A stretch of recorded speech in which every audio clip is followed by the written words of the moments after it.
Hello my dear students. तो बच्चों NCERT based question practice की हमारी सीरीज में अभी तक हमने डाइवर्सिटी कंप्लीट कर लिया है, जो आपके 11th एनसीईआरटी के फर्स्ट 4 चैप्टर्स हैं, living world, biological classification, plant kingdom and animal kingdom. इन चारों को बहुत ही अच्छे से हम एक एक क्वेश्चन के थ्रू रिवाइज कर चुके हैं फ्रॉम द एनसीईआरटी। आज हम स्टार्ट करेंगे मॉर्फोलॉजी ऑफ फ्लावरिंग प्लांट्स, जो कि बॉटनी का एक बहुत ही इंपॉर्टेंट चैप्टर है। इससे हर साल नीट में 2 से 3 क्वेश्चंस आप एक्सपेक्ट कर सकते हैं, और वो सभी स्कोरिंग क्वेश्चंस हैं, क्योंकि अगर आपको एग्जांपल्स याद है तो डायरेक्ट क्वेश्चन होते हैं, बिना टाइम वेस्ट करे आप मैच द कॉलम, या मान लीजिए इसमें से असर्शन रीजन टाइप क्वेश्चंस तो कम बनते हैं, mostly match the column type question है ना, या डायग्राम बेस्ड क्वेश्चंस यहां से पूछे जाते हैं। ओके, तो आज के सेशन में हम इसी तरह के सभी क्वेश्चंस की प्रैक्टिस करेंगे अलोंग विद द एनसीईआरटी। अगर ये चैप्टर आपको समझ में नहीं आया है, अभी तक आपने अच्छे से नहीं पढ़ा है, तो आई वुड सजेस्ट कि जो मेरी NCERT line to line series है उसमें मैंने ये चैप्टर अपलोड किया हुआ है, उसका लिंक डिस्क्रिप्शन बॉक्स में गिवन है। आप पहले वहां से लेक्चर्स देखें, कॉन्सेप्ट्स बनाएं और उसके बाद क्वेश्चन प्रैक्टिस करें, तो आपको ज्यादा बेनिफिट होगा। ओके, तो अगर हम एनसीईआरटी में इस चैप्टर को देखें बच्चों, तो यस, ये चैप्टर थोड़ा सा इसलिए ओल्ड एनसीईआरटी और न्यू एनसीईआरटी के बीच कंफ्यूजन बना हुआ है, क्योंकि न्यू एनसीईआरटी में इस चैप्टर में जो मॉडिफिकेशंस है ना, रूट के, स्टेम के, लीफ के, जिन पर काफी फ्रिक्वेंटली क्वेश्चंस आते हैं, वो नहीं दिए हैं। रूट, स्टेम, लीफ तीनों में से ही मॉडिफिकेशंस हटा दिए हैं। बट डू रिमेंबर, एनटीए के सिलेबस में मॉडिफिकेशंस नहीं हटाए गए हैं, नीट में मॉडिफिकेशंस पे क्वेश्चंस आते हैं। तो मैं हमेशा बच्चों को कहती हूँ, आप लोगों को कहती हूँ कि आपको ये वाला चैप्टर हो सके तो ओल्ड एनसीईआरटी से प्रेफर करना है। ठीक है, यहाँ पे न्यू एनसीईआरटी भी मैंने लिया है। आपको पता है कैसे आप चेक करेंगे कि आपके पास कौन सा एडिशन है? हर एनसीईआरटी पे जिस भी साल वो रिवाइज होती है, उस पर नीचे आपका सेशन का ईयर दिया होता है। ठीक है, तो उससे आप देख सकते हैं। तो ये सबसे लेटेस्ट एनसीईआरटी का एडिशन है, बट क्योंकि इस चैप्टर में मॉडिफिकेशंस बेस्ड क्वेश्चंस हैं, तो हम साथ में ओल्ड एडिशन भी देखेंगे। ठीक है, एंड दूसरा जो मेजर चेंजेस चैप्टर में हुआ, वो हुआ बच्चों इंपॉर्टेंट फैमिलीज में, क्योंकि जो फैमिलीज हैं वो ओल्ड एनसीईआरटी में सोलेनेसी, लिलिएसी एंड फैबेसी तीनों फैमिलीज डिटेल में थी। तीनों को ही मैं कहती हूँ स्ट्रॉन्ग करना जरूरी है, क्योंकि उन तीनों में ना इतने कॉमन एग्जांपल्स हैं जो आपको इस चैप्टर में बाकी चीजें समझने में हेल्प करते हैं। बट अगेन न्यू एनसीईआरटी ने सिर्फ सोलेनेसी फैमिली को रखा है, बाकी सब हटा दिया है। But again I would say कि यहाँ पर भी आप ओल्ड एनसीईआरटी वाली तीनों फैमिलीज पढ़ेंगे तो फायदे में रहेंगे। मेरे जो सेशंस हैं एनसीईआरटी के, उसमें मैंने ओल्ड एनसीईआरटी के अकॉर्डिंग ही इस चैप्टर को पढ़ाया है, क्योंकि नीट के लिए ये चैप्टर ओल्ड एनसीईआरटी से प्रिपेयर करना जरूरी है। तो जिन भी बच्चों के पास अगर न्यू एडिशन है ना, तो उसमें चिंता करने वाली बात नहीं है। आप सिंपली क्या करो कि जो ओल्ड एडिशन है एनसीईआरटी का, तो मुझे कमेंट बॉक्स में बता देना, टेलीग्राम चैनल पर मैं शेयर कर दूंगी वो चैप्टर का PDF। आप उसको डाउनलोड करके अपने बुक में, मतलब डाउनलोड करके प्रिंट आउट निकलवा के, मैं कहूंगी अपने पास अपनी बुक में पेस्ट कर ले, जिससे आपको ये कंफ्यूजन ना हो। और अगर आपके किसी फ्रेंड के पास है तो उससे लेकर आप जेरोक्स वगैरह करवा सकते हैं। ठीक है, चलिए तो देखते हैं इस चैप्टर से क्या क्या क्वेश्चंस बने मतलब यहाँ पे मैंने लिए हैं। Let's start. Which among the following options contain mismatch pair? ठीक है, आपको मिसमैच पेयर बताना है। सिंपली रूट सिस्टम पे क्वेश्चन है। अच्छा, आपको पता है ना प्राइमरी रूट और सेकेंडरी रूट क्या होती है? रूट्स में जो होता है, 2 तरह का रूट सिस्टम होता है। ये आपके बुक में फोटोग्राफ भी दिया है। This is the diagram of tap root system है। ये आप अपनी बुक में लिख भी सकते हैं इस तरह की चीजें, जिससे आपको रिवीजन करते वक्त आसानी रहती है। This is tap root system, यहाँ लिखा हुआ ही है। This is fibrous root system. क्या फर्क होता है बच्चों दोनों में? एक तो आपको हमेशा ध्यान रखना है, टैप रूट सिस्टम आपको डायकॉट्स में मिलेगा, जबकि ये जो है फाइब्रस रूट्स हैं वो मोनोकॉट्स में मिलेंगी। इसका बहुत अच्छा एग्जांपल है ग्रासेस। आपके घर के आसपास गार्डन में कहीं भी ग्रासेस को आप उखाड़ के देखना, तो उसमें नीचे की तरफ जो रूट्स हैं वो एकदम एक फाइबर्स के गुच्छे की तरह होती हैं। दैट्स वाई इसको फाइब्रस रूट कहते हैं। और यू ऑल नो कि ग्रासेस मोनोकॉट्स में आती हैं, तो आप बहुत इजीली याद रख सकते हैं। और बाकी जो डाइकॉट्स हैं, जो मोस्ट ऑफ द प्लांट्स आप पढ़ते हैं, पूरी सोलेनेसी फैमिली हो गई, पूरी फैबेसी फैमिली हो गई, है ना, मालवेसी फैमिली, ब्रेसिकेसी फैमिली, ये सब डाइकॉट्स की फैमिली है, तो उनमें आपको टैप रूट मिलेगी। टैप रूट में क्या खासियत होती है देखना, ये जो इसकी मेन रूट है इसको प्राइमरी रूट बोलते हैं। जब सीड में रेडिकल और प्लूम्यूल बनते हैं, तो रेडिकल के इलोंगेशन से ये प्राइमरी रूट डेवलप होती है। ठीक है, इसी प्राइमरी रूट पर खूब सारी लैटरल ब्रांचेस निकलती हैं। इन लैटरल ब्रांचेस को पहले सेकेंडरी, और फिर उनसे निकलने वाली ब्रांचेस को, जस्ट अ मिनट, उनसे निकलने वाली ब्रांचेस को टर्शरी रूट्स बोलते हैं। तो इस तरह का जो लैटरल रूट्स वाला सिस्टम है उसको तो कहते हैं टैप रूट सिस्टम। और यहाँ पर क्या हुआ फाइब्रस रूट में? यहाँ पर सिंपली ये होता है बच्चों कि यहाँ भी जब पहले बट ऑब्वियस सीड से प्लांट ने ग्रो करना शुरू किया, तो रेडिकल से प्राइमरी रूट बनी थी, लेकिन मोनोकॉट्स में प्राइमरी रूट शॉर्ट लिव्ड होती है। बहुत जल्दी डीजनरेट होने लग जाती है, इससे कोई सेकेंडरी टर्शियरी नहीं बनती, बल्कि ये डीजनरेट होने लग जाती है। जब तक ये डीजनरेट होगी तब तक प्लूम्यूल से नया प्लांट बन चुका होता है। तो अब प्लांट को तो सपोर्ट के लिए रूट्स चाहिए ना, प्राइमरी रूट ने तो मना कर दिया कि मैं तुम्हें सपोर्ट दे नहीं सकती, मेरा तो डीजनरेशन होने वाला है। तो जो बेस ऑफ द स्टेम होता है, अब प्लांट बन चुका है तो प्लांट का जो बेस ऑफ द स्टेम होता है उससे नई रूट्स निकलने लगती हैं, और इस रूट सिस्टम को आप कहते हैं फाइब्रस रूट सिस्टम। तो जरा सोच के बताओ कि ये जो फाइब्रस रूट्स है, क्या ये फाइब्रस रूट रेडिकल से अराइज हुई है? नहीं, यहाँ तो रूट सिस्टम रेडिकल से अराइज हुआ है, बट यहाँ रेडिकल वाला डीजनरेट हो गया, सिर्फ फाइब्रस रूट्स रह गई जो कि बाद में बनी। तो क्या मैं फाइब्रस रूट्स को एडवेंटिशियस रूट्स कह सकती हूँ? बिल्कुल। कई बार बच्चों को कंफ्यूजन होता है कि मैम कई जगह लिखा रहता है कि मोनोकॉट्स में फाइब्रस रूट है और कई बार इसको एडवेंटिशियस लिख देते हैं। तो उसका सिंपली आंसर है क्योंकि फाइब्रस रूट्स बाद में बनी, प्राइमरी रूट की डीजनरेशन के बाद, जो कि किससे बनी? रेडिकल से नहीं बनी, बल्कि अदर देन रेडिकल से बनी। तो ऐसी सभी रूट्स जो रेडिकल के अलावा किसी और पार्ट से बनती हैं उनको कहते हैं एडवेंटिशियस रूट्स। दैट्स व्हाई ये जो फाइब्रस रूट्स हैं वो एक तरीके का एडवेंटिशियस रूट सिस्टम है। ठीक है, अच्छा, अब ये भी कोई जरूरी नहीं है कि एडवेंटिशियस रूट सिर्फ फाइब्रस रूट्स ही हैं। भाई ऑल फाइब्रस रूट्स तो are adventitious roots, but all adventitious roots are not fibrous root. इसका मतलब डाइकॉट्स में भी कई बार क्या होता है, जैसे आप बरगद का पेड़ देख लो, बैनियन ट्री, आपके बुक में फोटोग्राफ भी है। बैनियन ट्री में क्या होता है, जो रस्सियों जैसे स्ट्रक्चर्स निकलते हैं ब्रांचेस से सपोर्ट देने के लिए, जिनको आप प्रॉप रूट्स कहते हैं। तो वो प्रॉप रूट्स कहाँ से अराइज हुई हैं? अगेन नोड्स ऑफ स्टेम से अराइज हो रही हैं, तो वो भी क्या हुई? वो एडवेंटिशियस रूट हुई। या मेज में स्टिल्ट रूट्स निकलती हैं, वो भी एडवेंटिशियस रूट हुई। यानी एडवेंटिशियस रूट हर वो रूट है जो अदर देन रेडिकल ओरिजिनेट होगी। So fibrous root is one of them, और उसके अलावा भी कई सारे एग्जाम्पल्स हैं। जैसे आप ही की बुक में एक और एग्जाम्पल है, very very commonly asked in NEET, this is monstera plant. ठीक है, ये मॉन्स्टेरा प्लांट है, इसके एकदम बड़े बड़े इस तरीके के लीव्स होती हैं, अगर आपने देखी हो तो भी मैं एकदम, हाँ इस तरीके की लीव्स होती है इसकी। ठीक है, मतलब प्रॉपर एकदम ऐसे ऐसे लीव्स में ना इंसिजन्स बने होते हैं काफी डीप। तो इसमें जो उसका स्टेम होता है उससे ये जो रूट्स आपको निकलती हुई दिख रही हैं, this is also the example of adventitious root. ठीक है, ये बेसिक नॉलेज आपको होनी चाहिए, तब आप रूट्स के क्वेश्चंस कर पाएंगे। डन, आगे बढ़ जाएं। तो अब हम क्वेश्चन पर आते हैं। देखो क्या क्वेश्चन पूछा है हमसे, हमें मिसमैच बताना है। तो ये कह रहा है कि भाई डायरेक्ट इलोंगेशन ऑफ रेडिकल से बनती है प्राइमरी रूट, अभी बताया मैंने, बिल्कुल ठीक है। Root system originating from the base of stem, अगर बेस ऑफ स्टेम से रूट सिस्टम बन रहा है तो क्या वो फाइब्रस रूट है? Yes. Roots arising from the radicle, जो सीड का मेन रेडिकल है वहां से जो रूट्स बनती है, क्या उसको हम एडवेंटिशियस रूट कहते हैं? बिल्कुल गलत। And constitution of primary root and its branches is known as tap root system, बिल्कुल ठीक है। तो सीधा सीधा सी आंसर हो गया। अब जिस बच्चे ने रूट सिस्टम में थोड़ा लॉजिकली रूट्स को नहीं समझा है उससे ये क्वेश्चन नहीं हो पाएगा। ठीक है, देखो चाहे से बॉटनी में बहुत सारी चीजें याद करने वाली, रटने वाली, मल्टीपल रिवीजन्स मांगती हैं, लेकिन वो भी सिर्फ तभी आप कर सकते हो जब आपकी कॉन्सेप्चुअल पकड़ बनी हुई है टॉपिक पर। बिना कॉन्सेप्ट समझे अगर रटोगे तो भूल जाओगे, और अगर कॉन्सेप्ट समझ लिया और बाद में रिवाइज नहीं किया तो भी भूल जाओगे। यही नेचर है बायो का। You have to be equally good in understanding the concept, then you have to revise it multiple times, तब जाके आप नीट में 360 आउट ऑफ 360 लाओगे। ठीक है, चलिए नेक्स्ट आते हैं। Select the correct statement. ठीक है, करेक्ट स्टेटमेंट्स बताने हैं हमें। मॉन्स्टेरा में और ग्रासेस में टैप रूट होती है क्या? अभी अभी हमने पढ़ा, नहीं भाई टैप रूट नहीं होती। अब जितना फ्रेश हमने अभी पढ़ा तो तुम्हें क्लिक हो गया ना तुरंत। ऐसे ही नीट में इतने दिमाग में फ्रेश रहने चाहिए तुम्हारे कॉन्सेप्ट्स, तब तुम कोरिलेट कर पाओगे। अभी तो तुम्हें इसलिए पता है तुरंत, वरना तुम सोचते रहते यार टैप रूट क्या थी, फाइब्रस रूट क्या थी। डेफिनेशन पता है और समझा है आपने उसको तो आप कर पाओगे। ठीक है, pneumatophores are seen in rhizophora. Rhizophora swampy areas के प्लांट्स होते हैं। ठीक है, अगर हम इसको एनसीईआरटी में देखें तो ये देखो, ये आपकी न्यू एनसीईआरटी है, इसमें तो है नहीं, ओल्ड एनसीईआरटी पे जाते हैं हम। तो ये देखो, ये आपका ओल्ड एनसीईआरटी वाला एडिशन है बच्चों। इस एडिशन में आपको मॉडिफिकेशंस ऑफ रूट दिख रहा है। ये वाला पार्ट आपने देखा अभी न्यू एनसीईआरटी में मिसिंग है।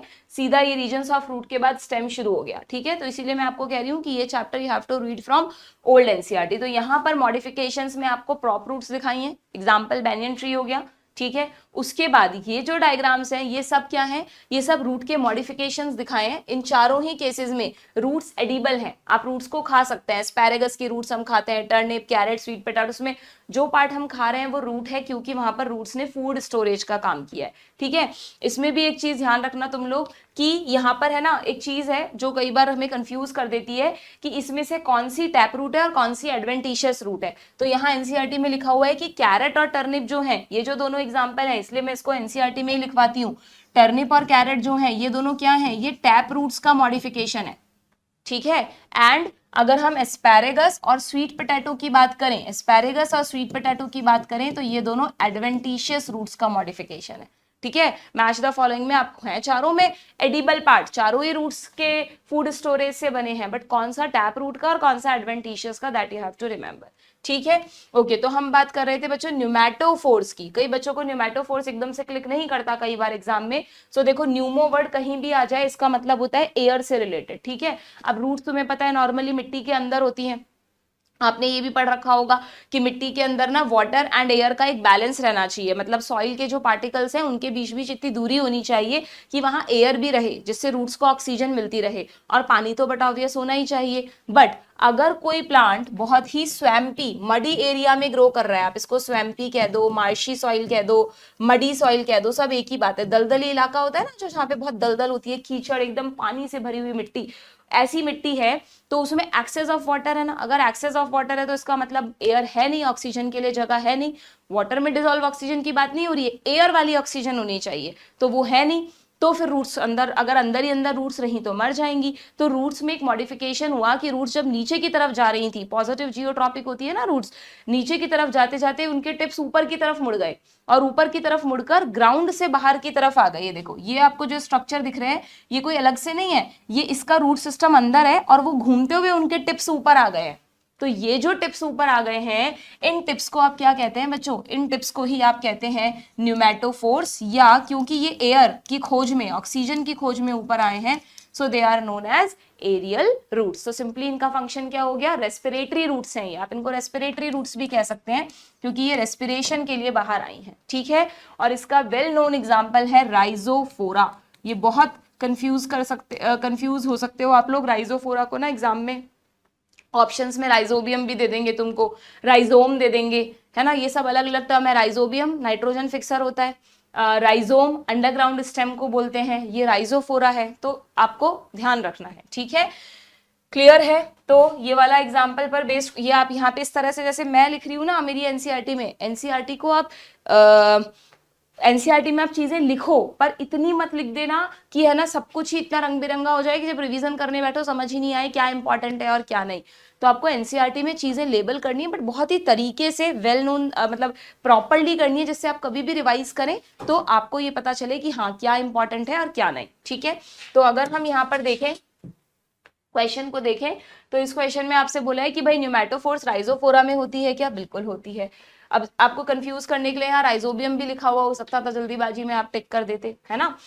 Prop roots are seen in banyan tree, बिल्कुल, ये तो वेल नोन एग्जांपल है। मेज एंड शुगर केन, जो लंबे एकदम खड़े स्टेम होते हैं ना, जिनके गिरने का चांस होता है, तो उन मेज, शुगर केन हो गया, बैम्बू हो गया, इनमें क्या होता है बच्चों, जो इनकी लोअर नोड्स होती है ना, ये पूरे में नोड्स हैं, ये इनका मेन रूट सिस्टम है, तो जो लोअर नोड्स होती हैं उनसे इस तरह के रूट स्ट्रक्चर्स निकल जाते हैं जो मिट्टी में जाकर इस प्लांट को सपोर्ट देने का काम करते हैं। इस तरह की रूट्स को बोलते हैं स्टिल्ट रूट्स। एनसीईआरटी में डायग्राम नहीं है बट नाम दे रखा है। इसके तीनों एग्जाम्पल याद रखने हैं, मेज, शुगरकेन, बैम्बू में भी ये होती हैं, पाम ट्रीज में भी होती हैं, ठीक है। तो ये सभी मोनोकॉट्स हैं क्या, बिल्कुल, मेज, शुगरकेन, बैम्बू, पाम ट्रीज, ये सब मोनोकॉट्स में आते हैं। क्लियर। तो ये वाला स्टेटमेंट भी सही है, हमें करेक्ट स्टेटमेंट्स बताने थे, तो बी, सी एंड डी, यानी ऑप्शन बी हो जाएगा, ठीक है, सिंपल। आगे बढ़ जाएं, next, rearrange the following zones are seen in the root and choose the correct option. आपको सीक्वेंस में इन जोन्स को अरेंज करना है, ठीक है भाई। ये आपकी बुक में डायग्राम है तो सबको आता होगा, सबने प्रैक्टिस भी किया होगा जब आप 11th की प्रिपरेशन कर रहे थे या कुछ कर रहे होंगे, है ना। ये कई बार ड्रॉ करने के लिए भी आता है सब्जेक्टिव एग्जाम्स में। तो यहाँ पर आपको ये जो रूट दिख रहा है उसमें आपको हमेशा ध्यान रखना है, रूट का जो सबसे लोअर मोस्ट रीजन है जो मिट्टी के कॉन्टैक्ट में होता है वो मेरिस्टेमेटिक होता है, वहां पर से हमेशा डिवाइडिंग सेल्स ऐड होती रहती है, ठीक है। और अगर ये डैमेज हो गया तो फिर रूट्स की सेल्स को बनाएगा कौन, इसलिए इसको प्रोटेक्ट करने के लिए एक थिम्बल शेप स्ट्रक्चर होता है, रूट कैप। थिम्बल वर्ड का मतलब होता है थंब कैप, थंब कैप के जैसा structure, this is root cap, ठीक है। तो ये हो गया आपका मेरिस्टेमेटिक जोन। जब इससे नई सेल्स ऐड होती जाती है तो वो ऊपर की तरफ ऐड होती हैं और इसमें सेल्स लंबी होने लगती है, वैक्यूल वगैरह बनने लगती है, तो उसको कहते हैं एलोंगेशन जोन। और वो सेल्स, यहाँ से अब नई सेल्स ऐड हो रही है तो ये वाली सेल्स और ऊपर जाएंगी, ठीक है। तो यहाँ पर जो सेल्स होती हैं वो प्रॉपर्ली डिफरेंशिएट हो जाती है, उनमें रूट हेयर वगैरह सब बन जाते हैं और यहाँ से रूट अपना काम शुरू करती है वाटर एंड मिनरल्स को एब्जॉर्ब करना। That's why it is called maturation zone. भाई मैच्योर हो गया मतलब उसने अपने जिम्मेदारी संभाल ली, अपना काम करना शुरू कर दिया, ठीक है। और एक बात ध्यान रखना, जैसे जैसे तुम इस तरफ जा रहे हो ना, ये रूट का प्रॉक्सिमल जोन है, दिस इज प्रॉक्सिमली। जैसे कई बार आ जाता है कि जो इलोंगेशन जोन है वो मैरिस्टेमेटिक के प्रॉक्सिमली होगा, फिर जो मैच्योरेशन है वो इलोंगेशन के प्रॉक्सिमली होगा, क्योंकि प्रॉक्सिमल वर्ड बायो में हमेशा उस जगह के लिए यूज होता है जहां से किसी चीज का ओरिजिन हुआ है। जैसे ये हमारा हैंड है तो ये प्रॉक्सिमल एंड हुआ, ये डिस्टल एंड हुआ। कोई भी चीज जहां से ओरिजिनेट हुई है वो प्रॉक्सिमल, तो यहीं से तो रूट सिस्टम ओरिजिनेट हुआ था, तो ये प्रॉक्सिमल एंड कहलाएगा, ये डिस्टल एंड कहलाएगा। This you have to remember, ठीक है। क्लियर है क्या? तो देखें इस क्वेश्चन में क्या पूछा है। इस क्वेश्चन में आपको सिंपली अरेंज करना है, तो कर दो अरेंज। सबसे पहले किस डायरेक्शन में अरेंज करना है तो बताया नहीं इन्होंने, rearrange the following zone and choose the correct option. अब अगर नहीं दिया डायरेक्शन तो दोनों में से कोई एक ही ऑप्शन होना चाहिए, पहले हम अरेंज कर लेते हैं। चलो मान लो नीचे से शुरू करते हैं, तो सबसे पहले रूट कैप आ जाएगी, रूट कैप के जस्ट ऊपर जोन ऑफ मेरिस्टम आ जाएगा, मेरिस्टम के ऊपर इलोंगेशन जोन आ जाएगा। अब मैच्योरेशन और हेयर जोन दोनों दे दिया, वैसे देखा जाए तो मैच्योरेशन और हेयर जोन साथ साथ में होते हैं, तो अगर हम कंफ्यूज हैं तो पहले हम देख लेते हैं सीबीई के कौन कौन से ऑप्शन है। देखो एक ही ऑप्शन में सीबीई दिया है, तो इसका मतलब ठीक है, ये कह रहे हैं कि रूट हेयर जोन और उसके बाद डी, हालांकि ये डीए भी हो सकता था, उसमें कोई दिक्कत नहीं है, इसीलिए इन्होंने एक ही ऑप्शन दिया। अगर इस क्वेश्चन में एक ऑप्शन में सीबीई डीए होता तो फिर ये कंफ्यूजिंग क्वेश्चन में चला जाता, जिस पर कि कई बार इशू उठते हैं कि भाई एनटीए ने ये क्वेश्चन क्यों दे दिया हमको, ठीक है, कॉन्ट्राडिक्टरी क्वेश्चन बन जाता है, ठीक है। डन, आगे बढ़े, चलो भाई नेक्स्ट क्वेश्चन पर आते हैं। A type of modified dash root that arise from the internode of stem. Internode of stem से अराइज हुई है तो बट ऑब्वियस टैप रूट की तो बात हो नहीं रही, एडवेंटिशियस ही होगी कोई ना कोई। आगे कह रहा है grow and become fleshy and tuberous serving as storage for reserve food material is observed in. अच्छा, अब यहां पर क्या हुआ है ना बच्चों कि देखो, अब यहाँ पर आपको दो ऑप्शंस में से एक चूज करना है। एडवेंटिशियस रूट में अगर हम बात करें तो स्वीट पोटैटो कैरेट है, तो अभी यहाँ पे कैसे सिलेक्ट करोगे, मैंने आपको थोड़ी देर पहले ही बताया कि हमेशा ध्यान रखना कि कौन सी टैप रूट है, कौन सी एडवेंटिशियस है। वी नो स्वीट पोटैटो जो है वो किस में आया था, वो आया था एडवेंटिशियस में, है ना। कैरेट और एडवेंटिशियस में एस्पैरेगस और स्वीट पोटैटो था एज, ऐसे याद रख लो, एज एस्पैरेगस और स्वीट पोटैटो। एस्पैरेगस भी एज से शुरू हो रहा है ना, तो A for asparagus, S for sweet potato, जिसमें ए फॉर एडवेंटिशियस भी है। और कैरेट और turnip, T for tap root, T for turnip, ठीक है। तो बचा क्या, कैरेट ही बचा, तो वो टर्निप के साथ रखना है, और कोई ट्रिक बनाओ तो बना लेना, but you have to remember this. तो ये तो वैसे ही गलत हो गया, तो इसका मतलब सही ऑप्शन क्या बचा हमारे पास, फोर्थ ए, है ना। तो कई बार कोई लॉजिक कहाँ काम आ जाए वी नेवर नो, इसलिए आपको हर चीज को कॉन्सेप्चुअली लॉजिकली ट्रिक बना के याद रखते हो, तो ट्रिक बना के जो तुम्हारे लिए सबसे इजी मेथड है ना। देखो किसी भी कॉम्पिटिटिव एग्जाम को क्रैक करने के लिए आपको अपनी खूबी पहचाननी है और अपनी वीकनेस पहचाननी है। खूबी पहचान कर उसको स्ट्रॉन्ग करो कि आपको किस तरह से चीजें याद रहती हैं, और जो वीकनेस है उस पर काम करो, तो आपकी ग्रोथ होगी, आपका स्कोर अपने आप इंप्रूव होगा, ठीक है। चलिए नेक्स्ट क्वेश्चन पर आते हैं। Match the column with their modifications, ठीक है भाई, मॉडिफिकेशन। अच्छा, यहाँ से अब स्टेम के क्वेश्चन स्टार्ट हो गए, है ना। रूट के क्वेश्चंस लगभग कंप्लीट हो गए, मॉडिफिकेशंस हमने देख ही लिए, सारे डिस्कस कर ही लिए। अब आते हैं हम स्टेम पर बच्चों, ठीक है। तो स्टेम की अगर हम बात करें तो स्टेम में आपको क्या क्या, एक बार स्टेम में ना देखो, न्यू एनसीईआरटी ने तो क्या कर रखा है, बस एक ही पैराग्राफ दे रखा है, ये रहा, इसमें स्टेम खत्म हो गया, बट इसमें से कोई क्वेश्चन बनता नहीं है ऐसा, है ना। जो क्वेश्चंस बनते थे पहले भी वो मॉडिफिकेशन और स्टेम पर बनते थे, बट स्टेम में क्या प्रॉब्लम है ना, बच्चों को मॉडिफिकेशन थोड़े टफ लगते हैं। तो इसके लिए मैंने एक चार्ट बनवाया है लेक्चर्स में, आप देख लेना लेक्चर पे जाकर, लिंक है डिस्क्रिप्शन बॉक्स में। उसमें मैंने बताया कि कैसे स्टेम के 3 मॉडिफिकेशंस हैं, एक अंडरग्राउंड मॉडिफिकेशन, एक सब एरियल मॉडिफिकेशन और एक एरियल मॉडिफिकेशन। तुम्हारी ओल्ड एनसीईआरटी के डायग्राम्स में अगर तुम देखोगे ना, तो मैं तुम्हें एक बार बता देती हूँ यहाँ पर कि जो जिंजर, जमीनकंद और पोटैटो है, इन तीनों के स्टेम को क्या कहते हैं, तो आपने बहुत बार पढ़ रखा होगा। जिंजर के स्टेम को राइजोम कहते हैं, ठीक है। जमीनकंद के स्टेम को कॉम कहते हैं और पोटैटो के स्टेम को ट्यूबर कहते हैं। तो ये तीनों तो अंडरग्राउंड स्टेम है। आपने तीनों सब्जियां खाई हैं, तीनों को हम कहाँ से निकालते हैं? जमीन के अंदर से। तो ये तीनों अंडरग्राउंड स्टेम है। नॉट ओनली दीज थ्री, इसके अलावा एक बल्ब भी अंडरग्राउंड में आता है। बल्ब जो कि अनियन एंड गार्लिक में होता है ना, बल्ब, वो भी स्टेम का मॉडिफिकेशन है। स्टेम और लीफ दोनों का मिलके है, ठीक है। तो ये तो अंडरग्राउंड स्टेम हो गया। देन यहाँ पर अगर आप देखोगे तो ये आपको टेंड्रिल्स दिखाएं, तो आपने कई बार देखे होंगे, जैसे जो क्लाइंबर्स होते हैं ना, जो किसी सपोर्ट के सहारे ग्रो करते हैं, उनमें ऐसे स्पाइरली कॉइल्ड स्ट्रक्चर देखे आपने, जो सपोर्ट के लिए यूज करते हैं, वो वही होते हैं टेंड्रिल्स, ठीक है। इसके कुछ एग्जाम्पल एनसीईआरटी में दिए हैं, भी दिखाऊंगी, जैसे कुकुम्बर्स हो गया, ग्रेप वाइन्स हो गई, जो भी गॉड्स होती है ना, गॉड्स मतलब जैसे बॉटल गॉड, लौकी है ना, करेला, जिनमें भी बेल होती है, उनमें ये आपको दिखेंगे। पंपकिन, इनको गॉड्स कहते हैं, GOURDS, गॉड्स, ठीक है। और एरियल मॉडिफिकेशन में एक तो टेंड्रिल याद रखना है आपको, एक उसके अलावा स्पाइन। अच्छा, यहाँ पे थोड़ा सा मुझे एनसीईआरटी में कॉन्ट्राडिक्शन लगता है, क्योंकि नॉर्मली स्पाइन वर्ड हम तब यूज करते हैं जब लीव्स कांटों जैसा स्ट्रक्चर बनाए, उसको तो बॉटनिकली क्या कहते हैं? स्पाइन। लेकिन जब स्टेम का कोई पार्ट कांटे जैसा स्ट्रक्चर बनाते हैं तो उस कांटे को थॉर्न कहना चाहिए। बॉटनिकली क्या करेक्ट है? अगर स्टेम के किसी पार्ट से कांटा बना है तो थॉर्न, और अगर लीफ कांटे में कन्वर्ट हुई है तो उसको कहेंगे स्पाइन, ठीक है ना। तो अब यहाँ इन्होंने स्पाइन लिखा हुआ है, बट ये थॉर्न होना चाहिए, ओके। तो थॉर्न आपको पता है रोज में होता है, बॉगनविलिया में होते हैं, सीट्रस प्लांट्स, नींबू वगैरह में होते हैं, ये सब क्या है? थॉर्न्स हैं। स्पाइन कहाँ मिलेंगे आपको? कैक्टस वगैरह में, जहाँ पे लीव्स स्पाइन में कन्वर्ट हो जाती है, ठीक है। तो ये दोनों हो गए आपके एरियल मॉडिफिकेशन। कौन से मॉडिफिकेशन हो गए? एरियल। इसके अलावा एरियल मॉडिफिकेशन में फाइलोक्लेड भी इज वेरी कॉमन। यहाँ पे आप चाहो तो एक डायग्राम बना लेना। ओपेंशिया में इट्स वेरी कॉमन। ओपेंशिया का जो प्लांट है, सबने देखा है, नागफनी है ना, इस तरह का होता है। तो इनमें क्या होता है कि ये जो मैं बना रही हूँ ना, इनकी पत्तियां कहाँ गई? इनमें पत्तियां कांटों में बदल गई, इन कांटों को स्पाइन कहते हैं। तो फिर फोटोसिंथेसिस कौन करेगा प्लांट के लिए? तो इनका जो स्टेम है वो फ्लैशी हो जाता है और क्या करने लगता है? ग्रीन एंड फोटोसिंथेटिक हो जाता है। ऐसे स्टेम को कहते हैं phylloclade. This is the example, this is called phylloclade, this is called phylloclade. इसका एग्जाम्पल आपको ध्यान रखना है ओपेंशिया। नॉट ओनली ओपेंशिया, एक और एग्जाम्पल है यूफोर्बिया।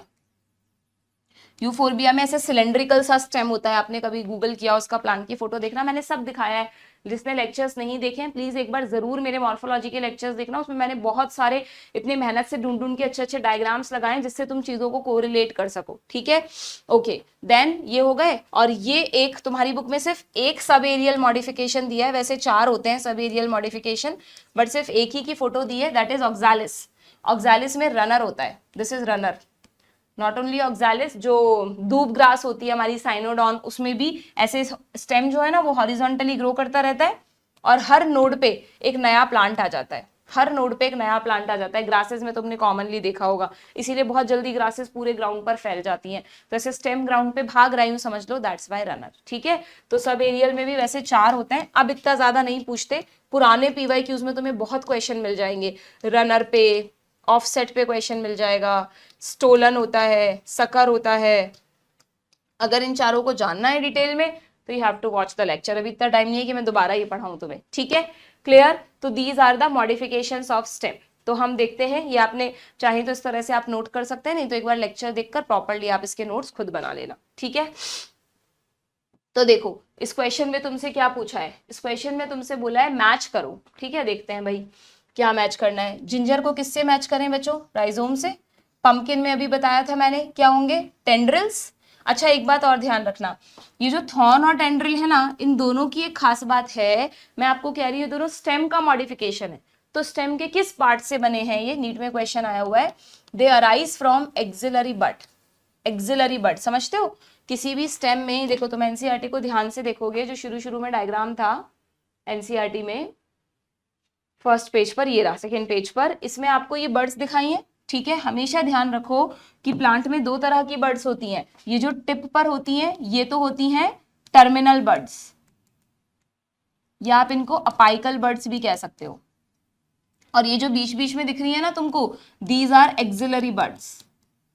एक्सेस में, ब्रांच की एक्सेस पर हैं, दीज आर एक्सिलरी बर्ड्स, ठीक है। एक्सिलरी बड से फर्दर लीफ बन सकती है, नई ब्रांच निकल सकती है, फ्लावर बन सकता है, कुछ भी बन सकता है। तो ये जो एक्सिलरी बड है हमेशा या तो इससे टेंड्रिल बन जाएगा अगर प्लांट को सपोर्ट चाहिए तो, और अगर प्रोटेक्शन करना है तो ये कांटे यानी थॉर्न में बदल जाएगी। ठीक है, ये आपकी एनसीईआरटी में यहाँ पर लिखा भी है, आप हाईलाइट कर लो। अगेन पुरानी एनसीईआरटी में मिलेंगे मॉडिफिकेशंस आपको कि जो थॉर्न है वो भी एक्सिलरी बड से अराइज होता है और जो टेंड्रिल है वो भी एक्सिलरी बड से अराइज होता है। ठीक है, क्लियर। तो हम मैच कर रहे थे, पंपकिन में आपको टेंड्रिल्स मिलेंगे, बोगनविलिया में थॉर्न मिलेंगे और ओपेंशिया में अभी भी बताया फ्लैटेंड स्टेम हो जाता है जिसको आप कहते हैं फाइलोक्लेट। फाइलोक्लेट, ठीक है। तो ए को हमने किससे मैच किया? फोर्थ से। ए का फोर्थ दो ऑप्शंस में है, बी का थर्ड यहाँ पर है, ए का फोर्थ बी का थर्ड, तो ये रहा ऑप्शन ए। ठीक है, अगर एग्जाम्पल्स पता है तो मैच द कॉलम क्वेश्चन बिल्कुल डिफिकल्ट नहीं है इस चैप्टर में। आगे अगेन करेक्ट मैच बताना है आपको। यहाँ पे फिलोड, अभी फिलोड कहाँ पर आएगा देखो। अच्छा हाँ, मैंने इसलिए क्वेश्चन लिया है, अभी मैंने तुमको फाइलोक्लेट तो बता ही दिया कि भाई इस तरह से ओपेंशिया में या यूफोर्बिया में तुमको क्या मिलेगा, एक फ्लैटेंड स्टेम मिलेगा जिसको आप कहते हैं फाइलोक्लेट। ठीक है, अब इसी से मिलती जुलती ना दो टर्म्स और हैं जो एनसीईआरटी में नहीं है बट पहले बहुत कॉमनली पूछते थे, तो तुम पुराने पीवाईक्यूज में तुम्हें मिल सकती है। एक तो है क्लैडोड। क्लैडोड, क्लैडोड में क्या होता है बच्चों, इसका एग्जाम्पल होता है एस्पैरेगस एंड रस्कस। इसमें है ना, जैसे मान लो कोई प्लांट है, अभी मैं आप देखना मैंने लेक्चर में इसका भी डायग्राम वो फोटोग्राफ दिखाई है। जैसे कोई प्लांट है और मान लो ये इसकी एक नोड है, मतलब सॉरी एक स्टेम की एक ब्रांच है। ठीक है, अब इस ब्रांच में क्या हुआ, ये एक नोड होगी बट ऑब्वियस यहाँ पे मान लो दूसरी नोड होती, तो ये पूरी की पूरी ब्रांच ही है ना ऐसे फ्लैट हो गई, लीफ के जैसी दिखेगी, तुमको ऐसा लगेगा ये लीफ है बट एक्चुअली में ये लीफ नहीं है। क्योंकि इस अगर ये लीफ होती तो कभी लीफ पे तुमने ऐसे कांटे या फूल देखे हैं क्या? लीफ के बीचों बीच या कहीं से उग रहे हैं कांटे या फूल? नेवर। होते तो यहाँ होते। तो अगर लीफ लाइक स्ट्रक्चर पर तुम्हें कहीं कांटा या फूल टाइप स्ट्रक्चर दिख रहा है ना, तो उसका मतलब ये लीफ नहीं, ये स्टेम था। और इसमें स्टेम की पूरा स्टेम नहीं, इसमें तो पूरा ही स्टेम फोटोसिंथेटिक हो गया। यहाँ पर स्टेम की एक इंटरनोड, दो नोड के बीच का रीजन इंटरनोड, एक इंटरनोड किसमें कन्वर्ट हो गई? लीफ लाइक स्ट्रक्चर में फॉर डूइंग द फोटोसिंथेसिस, क्योंकि यहाँ पर भी लीफ किसमें बदल गई? स्पाइन में। ऐसे मॉडिफिकेशन को कहते हैं क्लैडोड। ठीक है, तो फाइलोक्लेड और क्लैडोड दोनों स्टेम के मॉडिफिकेशन है। ठीक है, और ये वाला एग्जाम्पल जो है फाइलोड, ये तुम्हारी एनसीईआरटी में है। जब तुम लीफ मॉडिफिकेशंस पे जाओगे ना, ये देखो जाओ साथ साथ में ऐड करो जो जो मैं बता रही हूँ, ये रहा लीफ मॉडिफिकेशंस पे जाओगे ना, तो लीफ मॉडिफिकेशन में यहाँ पर लिखा है कि इन सम प्लांट्स जैसे कि ऑस्ट्रेलियन अकेशिया, इसके साथ एक नाम और ऐड करो, एंड पार्किंसोनिया, इन दोनों प्लांट्स में अकेशिया बबूल है ना, उसमें आपने देखा हो लीव्स जो होती है बहुत ही स्मॉल एंड शॉर्ट लिव्ड होती है। जब प्लांट ट्री मतलब बड़ा हो जाता है तो उसकी पत्तियां झड़ जाती हैं, पत्तियां झड़ गई तो फिर फोटोसिंथेसिस कौन करेगा? तो जब पत्तियां झड़ती है ना बच्चों, तो क्या होता है कि पत्तियों के पिटियोल वहीं रह जाते हैं। तो पता है ना पिटियोल क्या होता है? अगर ये एक लीफ है तो ये तो पूरा लैमिना और ये इसका पिटियोल, तो ये पूरी पत्ती तो झड़ जाती है लेकिन पिटियोल रह जाता है। और ये पिटियोल क्या करता है, बाद में एक लीफ लाइक स्ट्रक्चर में कन्वर्ट हो जाता है for doing the photosynthesis. The petiole expand, become green and synthesise food, this is called, इस मॉडिफाइड पिटियोल को कहते हैं, यहां लिख लो फिलोड। फाइलो वर्ड लीफ के लिए आता है, फाइलो, फाइलोड, फिलोड, व्हाटएवर। ठीक है, नाम नहीं दिया एनसीईआरटी में बट मॉडिफिकेशन दिया, ऐसी चीजें पूछ सकते हैं, आउट ऑफ एनसीईआरटी नहीं मानी जाएगी। क्लियर। तो यहाँ पर यहाँ पर एक थर्ड डायग्राम और बना सकते हैं हम कि अगर किसी प्लांट में इस तरह से पिटियोल लीफ लाइक स्ट्रक्चर में कन्वर्ट हो गया, ये लीफ झड़ चुकी है बट आप आइडिया लगा सको इसलिए मैंने बताया, दिस इज मॉडिफाइड पिटियोल।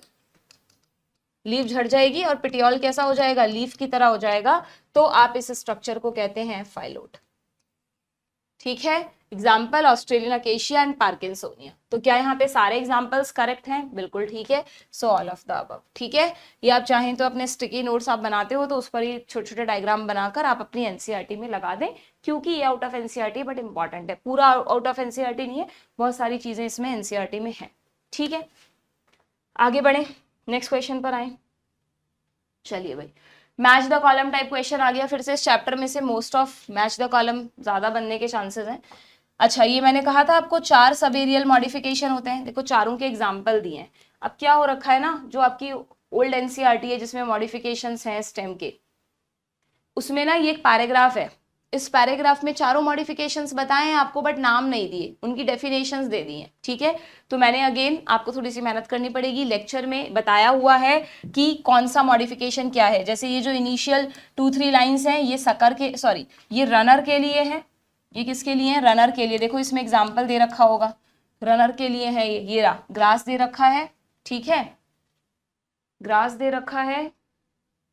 रुक जाओ बच्चों 1 मिनट, हाँ बिल्कुल ठीक है, ओके, ग्रास दे रखा है। यहाँ पर आप ये भी ऐड कर लो, ऑक्सालिस, कुछ ऊपर लिख देते हैं, कुछ नीचे लिख देते हैं, सही है एनसीईआरटी में, ठीक है, ओके। देन ये जो सेकेंड वाली लाइन है यहाँ से लेकर, in plants like mint and jasmine, mint and jasmine में जो डेफिनेशन दे रखी है ना, मैंने समझाई है वहां पे लेक्चर में, ये स्टोलन के लिए है।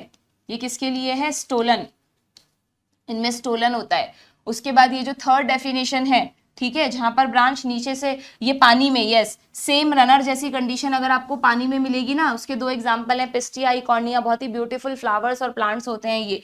तो इसको कह देते हैं बच्चों, रनर को अगर पानी में देखोगे तो बन जाएगा ऑफसेट, ऑफसेट, ठीक है। और ये जो लास्ट एग्जांपल है जिसमें बनाना, पाइनएप्पल और क्राइसेंथेमम दिया है, वेरी वेरी कॉमनली आस्क्ड, पहले बहुत पूछा जाता था, ये सकर है, नीचे से ब्रांच निकलती है और ऊपर की तरफ आती है। स्टोलन में ऊपर से निकलकर नीचे झुक जाती है, सब समझाया है मैंने वहां पर। अगर आपको मतलब आपकी 99% प्रिपरेशन पूरी है कि हाँ मैम हमें सब कुछ आता है, पर हम तो 1% का भी रिस्क नहीं लेना चाहते, तब इन एडिशनल चीजों पर जरूर ध्यान देना चाहिए। और पता लगा अभी मेन चैप्टर ही बाकी है, वही नहीं समझ आया और हम एडिशनल की दुनिया भर की चीजें पढ़ रहे हैं, तो वो फिर बेकार है। That is not a good method to prepare, ठीक है, क्लियर है क्या? तो यहाँ पर आपको बस वही करना है, आपको ना एग्जाम्पल्स मैच करने हैं बच्चों। क्या एग्जाम्पल्स हैं? देखो, स्टोलन को किससे मैच करोगे? जैस्मीन से। रनर को किससे करोगे? ऑक्सालिस से। सकर होता है क्राइसेंथेमम में, और ऑफसेट एक्वेटिक प्लांट पिस्टिया में। तो ए का 4th हो गया, 2 ऑप्शंस में है। बी रनर का 3rd हो गया, एक ही ऑप्शन में है, सो ऑप्शन ए, ठीक है, क्लियर है? आगे बढ़े, नेक्स्ट क्वेश्चन। नेक्स्ट क्वेश्चन है, करेक्ट सेट ऑफ स्टेटमेंट बताना है आपको, ठीक है, पढ़ लेते हैं।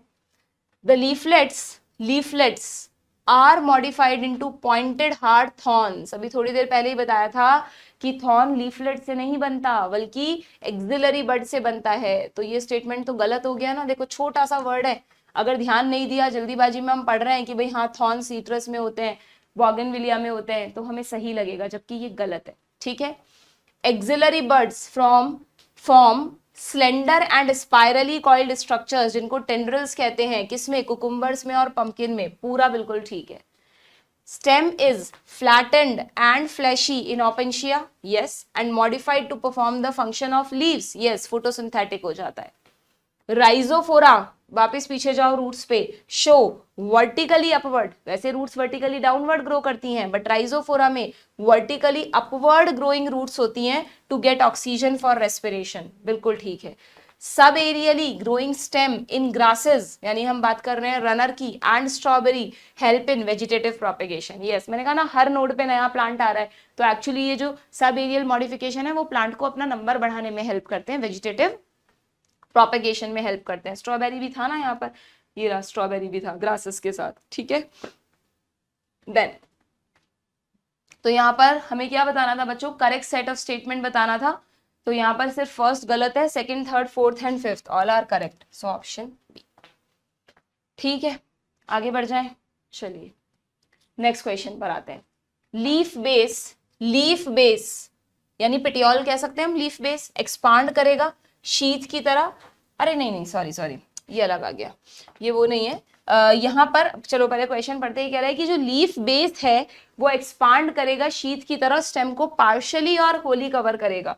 तो अगर आप जब लीफ पढ़ते हो, चाहे न्यू एनसीईआरटी से पढ़ो, ओल्ड से पढ़ो, दोनों में दे रखा है, यहाँ पर आपको लीफ के कुछ छोटे छोटे स्ट्रक्चर्स बता रखे हैं कि लीफ में एडिशनली क्या मिलता है। तो मैंने पढ़ाते वक्त आपको बहुत अच्छे से, तो मैंने क्विक शॉर्ट्स में भी अपलोड कर रखा है, स्टिप्यूल्स क्या होते हैं और शीथिंग लीफ बेस क्या होता है ना। क्विक शॉर्ट्स देखते हो तुम मेरे चैनल पे? क्विक शॉर्ट की एक प्लेलिस्ट बनी हुई है, quick short biology, physics, chemistry, तीनों की अलग अलग। जब कभी शॉर्ट्स रील्स चलाने का मन हो ना, तो मैं कहूंगी कि ठीक है, थोड़ी देर आप अपना माइंड फ्रेश करने के लिए कुछ एंटरटेनमेंट की चीजें देख सकते हो, थोड़ी देर कुछ मोटिवेशनल देख सकते हो, but most of the time आप जितना हो सके अपना टाइम स्टडीज को दो। तो उसमें हमने शॉर्ट्स की फॉर्म में जो भी आपकी एनसीईआरटी की इंपॉर्टेंट चीजें हैं सब उसमें डालते हूँ मैं, ठीक है ना। तो इसलिए आपको वहां पे आप देखना स्टिप्यूल और शीथिंग लीफ बेस बताया है। अगर पूरा लेक्चर देखोगे वहां तो मिल ही जाएगा, कम टाइम है 1 मिनट में देखना है तो वहां देख लो, ठीक है। तो देखो एनसीईआरटी में क्लियरली दिखा है। तुमने कभी वो देखा है बनाना का प्लांट, मोनोकॉट्स में क्या होता है, या तुमने तुम्हारे आसपास गांव में गेहूं या बाजरा की खेती होती है तो तुम देखना वहां पे जो स्टेम होता है उसकी जो लीव्स होती हैं थोड़ी ऐसे खड़ी लीव्स होती हैं, और उन लीफ का जो बेस है वो स्टेम को ना कवर करके रखता है, या तो पार्शियली कवर करके रखता है या कंप्लीटली कवर करके रखता है। ऐसे लीफ बेस को कहते हैं शीथिंग लीफ बेस, ठीक है। और ये आपको कहाँ मिलेगा, ये मिलेगा मोनोकॉट्स में। वीट, बनाना, मेज, जो भी नाम लिए मैंने सब मोनोकॉट्स हैं, ठीक है। तो इसमें पूछा है कि लीफ बेस एक्सपांड करेगा, कवर करेगा स्टेम को, ये किसका कैरेक्टरिस्टिक है। अब देखो मोनोकॉट सीधा सीधा नहीं दिया बट सीरियल्स दिया है। क्या सीरियल्स, यानी पोएसी फैमिली मोनोकॉट्स की फैमिली है, बिल्कुल है। तो इसका आंसर हो जाएगा ऑप्शन बी, ठीक है। लेग्यूम प्लांट सबको पता है ना, फैबेसी, मटर, ग्राउंडनट, दालें, पल्सेस, फलियां सब फैबेसी प्रोटीन रिच होते हैं, सोयाबीन्स, है ना।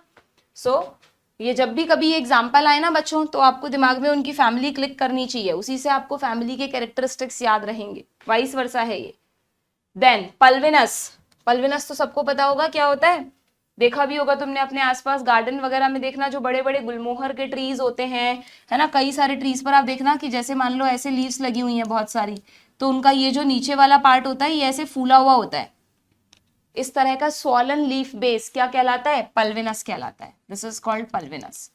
तो ये पूछ रहा है कि भाई पल्विनस किस में मिलेगा, पल्विनस आपको मिलेगा लेग्यूम्स में। ये गुलमोहर, केशिया, ये सब फैबेसी फैमिली के मेंबर्स हैं, ठीक है। ऑप्शन ए दिया है क्या एनसीईआरटी में, पल्विनस। ये देखो लिखा है some legume plants leaf base swollen called pulvinus. अब क्या होता है ना, जब हम एक ही धुन में एनसीईआरटी को रीड करते हैं ना, रोज की तरह करनी चाहिए बिल्कुल, बट ऐसे भी नहीं करनी चाहिए कि स्टोरी बुक पढ़ रहे हैं, कोई लाइन याद रह गई, कोई छूट गई। कोई एक चाहे आप एक दिन में, चाहे आप 10 मिनट निकाल रहे हो, 10 मिनट में एक ही पेज पढ़ो, पर उस पेज की एक एक लाइन समझ समझ के पढ़ो। तुम्हारे दिमाग में पता चलना चाहिए दिमाग को कि हम क्या पढ़ रहे हैं, वो अंदर फिट होना चाहिए, तब एनसीईआरटी रीड करने का फायदा है, वरना नहीं, ठीक है। चलिए तो यहाँ पर आंसर क्या हो गया, लेग्यूम्स। नेक्स्ट क्वेश्चन पर आते हैं। विच statement is correct about venation. अच्छा, ऐसे कितने बच्चे हैं जो वेनेशन और फाइलोटैक्सी में हर बार कंफ्यूज होते हैं। वेनेशन यानी वेन्स का अरेंजमेंट, है ना, कि जो वेन्स है वो पैरेलल है एक दूसरे के, जैसा कि आपको पता है मोनोकॉट्स में होता है। बनाना की लीफ देख लो, गेहूं, बाजरा, मक्का, किसी की भी लीफ देख लो, पैरेलल वेनेशन मिलेगा। और डाइकॉट्स में तुम देखोगे तो हमेशा एक नेटवर्क मिलेगा, रेटिकुलम नेटवर्क, वेन, वेनलेट्स, खूब सारी ब्रांचेस मिलेंगी, ठीक है। तो वेनेशन का मतलब तो वेन्स का अरेंजमेंट, जबकि फाइलोटैक्सी, फाइलोटैक्सी का मतलब फाइलो मीन्स लीव्स, टेक्सा यानी अरेंजमेंट, लीव्स का अरेंजमेंट किस पर, एक ब्रांच पर, किसी भी एक ब्रांच पर लीव्स कैसे अरेंज है। अगर जैसे देखो ये नोड है, इस नोड पर, जस्ट अ मिनट बच्चों, हाँ, तो देखो जैसे अगर तुम ये देख रहे हो, इस नोड पर ये नोड है, इस नोड पर एक लीफ लगी हुई है, फिर इस नोड पे दूसरी लीफ है, इस नोड पर एक लीफ है, इस नोड पर दूसरी लीफ है, राइट लेफ्ट में लीव्स लगी हुई हैं, एक नोड पर एक ही लीव्स, तो वो तो हुआ ऑपोजिट, सॉरी वो तो हुआ ऑल्टरनेट फाइलोटैक्सी, ऑल्टरनेटिवली लगी हुई है ना। और अगर आमने सामने है, हर नोड पे आमने सामने दो दो लीव्स लगी हुई हैं, तो वो हुआ ऑपोजिट फाइलोटैक्सी, जैसे गुआवा में होता है। और अगर एक ही नोड पर लीव्स का एक चक्र है, वर्ल्ड लगा हुआ है पूरा का पूरा, तो फिर वो हुई वर्ल्ड फाइलोटैक्सी। इसको हॉल नहीं बोलते, इसको वर्ल्ड बोलते हैं, वर्ल्ड, ठीक है, वर्ल्ड फाइलोटैक्सी। इन सबके एग्जांपल्स दे रखे हैं यहाँ पर डायग्राम में, और भी एग्जांपल है यहाँ पे, आपको सारे याद रखने हैं, पूछते हैं। ऑल्टरनेट सिर्फ चाइना रोज में नहीं होता, चाइना रोज के अलावा मस्टर्ड और सनफ्लावर, CMS तीनों याद रखने हैं आपको, ठीक है। ऑपोजिट गुआवा के साथ कैलोट्रोपिस में भी होता है। एकदम ये रटने वाली चीजें हैं या फिर ट्रिक बना के याद करने वाली चीजें हैं। और जो वर्ल्ड है वो एल्स्टोनिया याद रखना। जो एनसीईआरटी के एग्जांपल्स हैं मोर देन इनफ है। तो फिलहाल क्वेश्चन आया है वेनेशन का, देखते हैं। The arrangement of veins and veinlets in the lamina of leaf is venation, yes. Reticulate venation is present in the monocots, बिल्कुल गलत, बनाना में पैरेलल होता है, वीट में पैरेलल होता है। When veinlets form a network the venation is called reticulate, yes. कई बार हम क्या करते हैं, अच्छा ये गलत है तो ये भी गलत ही होगा, पूरा पढ़ते ही नहीं, पूरा पढ़ो, तो कोई जरूरी नहीं है सेकंड स्टेटमेंट में उल्टा लिखा है तो थर्ड में उसका उल्टा लिखाओ, ठीक है। when the veins run parallel to each other within a lamina the venation is termed as parallel venation। बिल्कुल ठीक डेफिनेशन है, बस एक गलत है यहाँ पर। हमें क्या बताना है, करेक्ट बताना है। तो first, third and fourth correct है, यानी ऑप्शन सी। ठीक है, क्लियर। आगे बढ़े, नेक्स्ट क्वेश्चन पर आते हैं। अच्छा, अब यहाँ पर हो गए लीव्स के क्वेश्चंस। लीव्स में मैंने कोई फाइलोटैक्सी का क्वेश्चन नहीं डाला क्या? अच्छा, ये फ्लावर के क्वेश्चन स्टार्ट हो गए, ठीक है, प्रोबेबली कोई नहीं। अच्छा, यही वाला पार्ट रहा है, ये मैंने तुमको समझा दिया फाइलोटैक्सी। और हाँ, इसका क्वेश्चन नहीं डाला, बट ध्यान रखना बच्चों, जो लीव्स के भी टाइप होते हैं, सिंपल लीफ होती है या कंपाउंड लीफ होती है। कंपाउंड लीफ में ये दो examples you have to remember कि अगर एक रैकिस, इसको इस एक्सिस को कहते हैं रैकिस, और ये लीफ नहीं है, ये एक्चुअली एक बड़ी लीफ में कट्स लग गए जिससे बहुत सारे लीफलेट्स बन गए। तो अगर सारे लीफलेट्स एक एक्सिस पर लगे हुए हैं, जिसको रैकिस कहते हैं आप, तो इसको तो कहेंगे pinnately compound leaf. Just like pinna, ear pinna होता है ना, पिन्ना की तरह अलग अलग दोनों दिशाओं में अरेंज है, दो दो कान, ठीक है। जबकि इसमें क्या हुआ, इसमें ये पिटियोल है, ये टिप ऑफ पिटियोल है, और जो इंसीजन था वो यहाँ तक है। लीफ जो डिवाइड हुई ना, वो एकदम पिटियोल की टिप तक हो गई। तो ऐसा लग रहा है एक पिटियोल, एक जैसे हमारी हथेली पर सारी उंगलियां लगी रहती हैं, उस तरह का कुछ है, इसलिए इसको कहते हैं पामेटली कंपाउंड लीव्स। ठीक है, पाम की तरह, palmately compound leaves. Clear.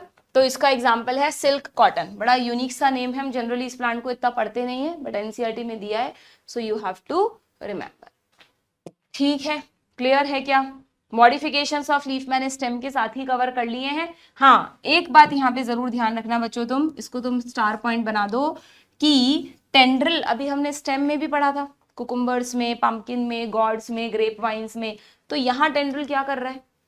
P plant में ध्यान रखना, जो पी प्लांट होता है उसमें जो लीफ है ना, लीफ के किसी ना किसी पार्ट से टेंड्रिल बनता है, या तो लीफ के टिप से बन जाता है ना, या किसी और पिटियोल वाले पार्ट से अराइज हो जाता है। लेकिन अगर लीफ से टेंड्रिल बन रहा है तो ऐसे टेंड्रिल को लीफ टेंड्रिल कहते हैं।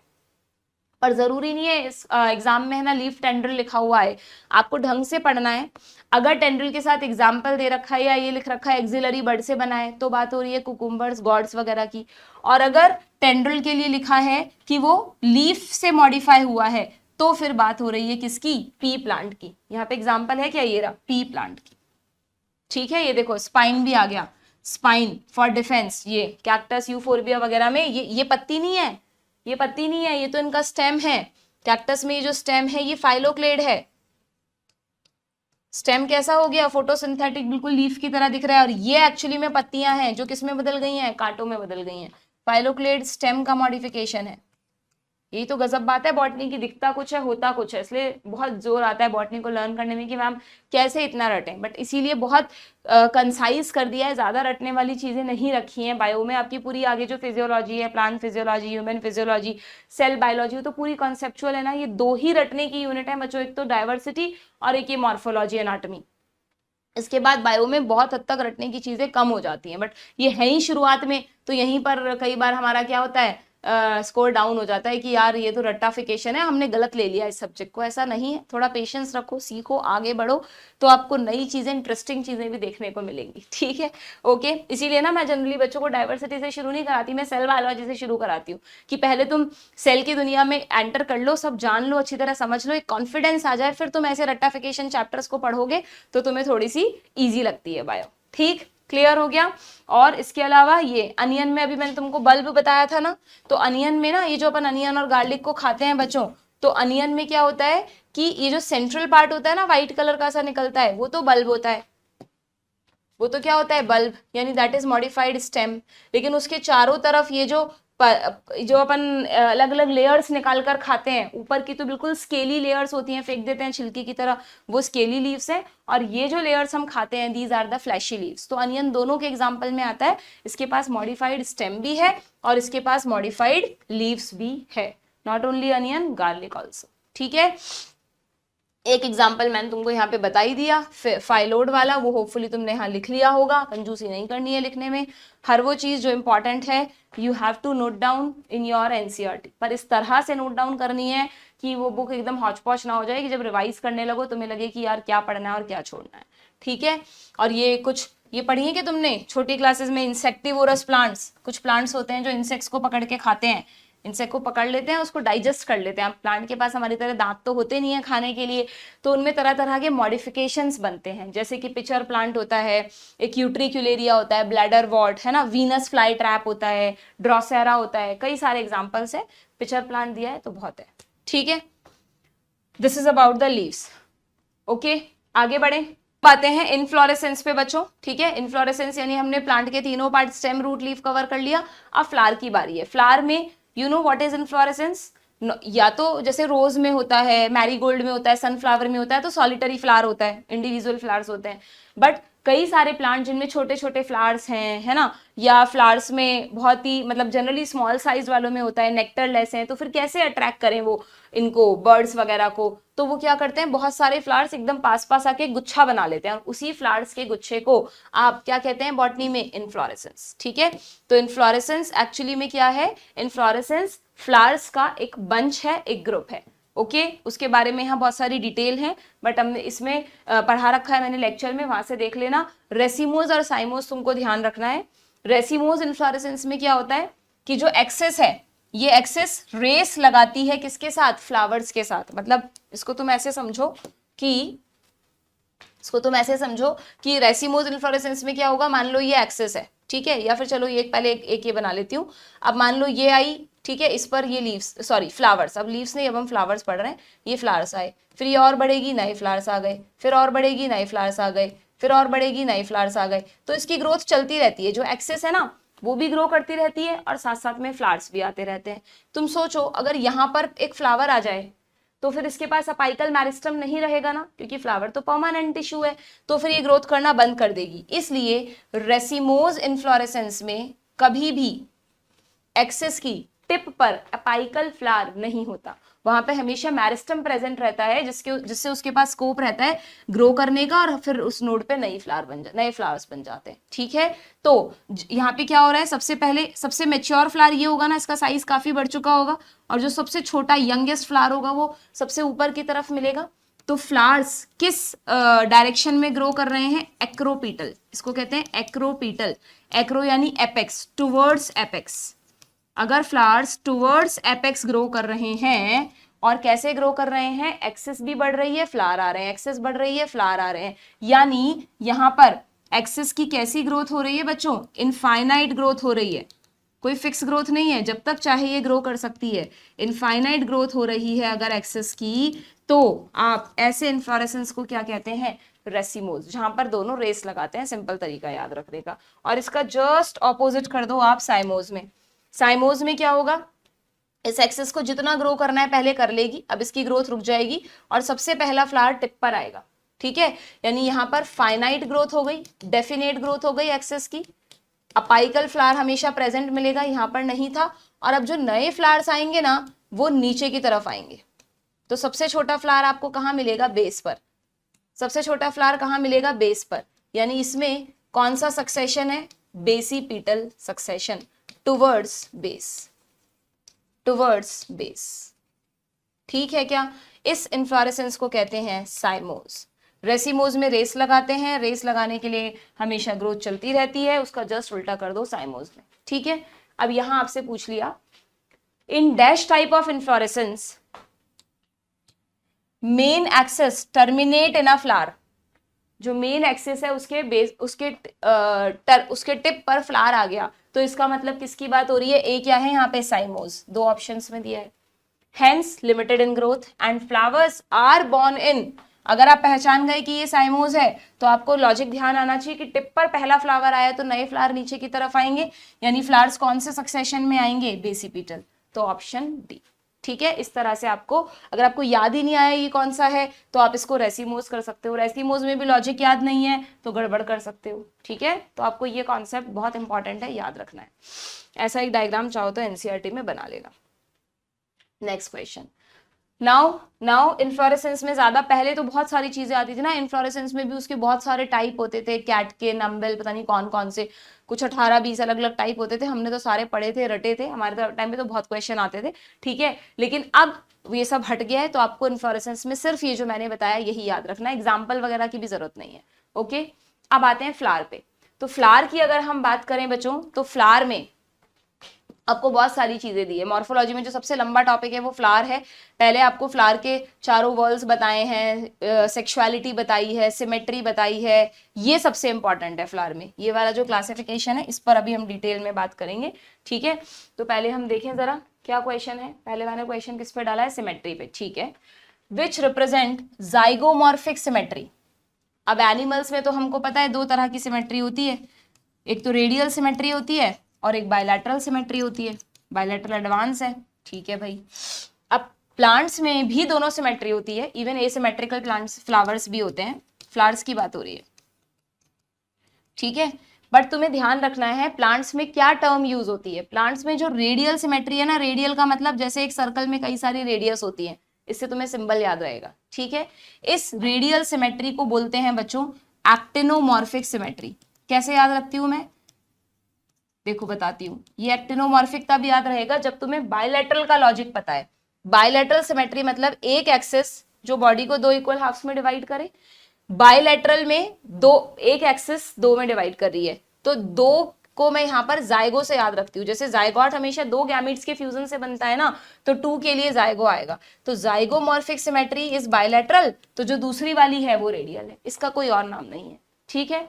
तो इस तरह से आपको ये टर्म्स ध्यान रखनी है। टर्म्स याद समझने के बाद you have to memorise the examples, ठीक है। एनसीईआरटी में कौन कौन से एग्जाम्पल दिए हैं देख लो भाई, ये रहे, ये वाला इंपॉर्टेंट है ना, यहाँ पे एग्जाम्पल्स तुम्हें पढ़ने हैं, पूछते हैं। ये ओल्ड एनसीईआरटी में भी है, पूरा फ्लावर पूरा है ओल्ड एनसीईआरटी में, कुछ हटाया नहीं है फ्लावर का, ठीक है। तो ये देखो, ये मतलब न्यू एनसीईआरटी में, सॉरी। तो अगर हम एसिमेट्रिक फ्लावर्स कहाँ गए, एसिमेट्रिक फ्लावर्स ये रहा। एसिमेट्रिक में काना, काना पर्सन याद रखो, ठीक है। कैना, कैना, ठीक है। कैना का जो फ्लावर होता है सुंदर होता है बहुत, जैसे मतलब काना पर्सन मतलब इसकी एक आई में कोई प्रॉब्लम है तो एक ही आई से प्रॉपर्ली दिख रहा है, तो एसिमेट्रिक कंडीशन हो गई ना। तो वैसे ही एसिमेट्रिकल जो फ्लावर है उसमें आपको कैना याद रखना है, थोड़ा सा याद करने के लिए है ये, ठीक है। देन एक्टिनोमॉर्फिक और जाइगोमॉर्फिक के एग्जांपल्स कैसे याद रखोगे, देखो मैं बताती हूँ तुम्हें कि जो जाइगोमॉर्फिक है जिसमें मैं तुमको कह रही हूँ कि सिर्फ एक ही एक्सिस से फ्लावर डिवाइड होगा, उसमें तुम ना वो वाला एस्टिवेशन याद रखना, वेक्सिलरी।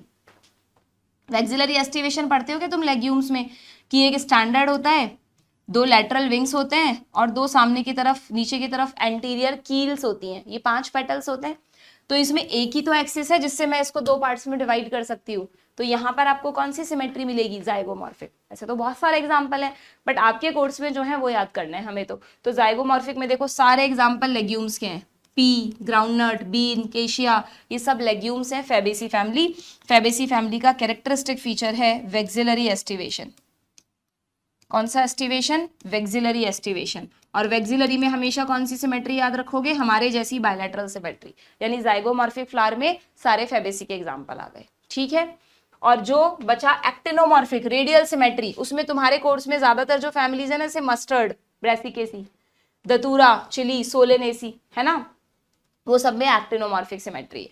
क्लियर, तो तुम थोड़ा थोड़ा इससे कोरिलेट कर सकते हो, ओके।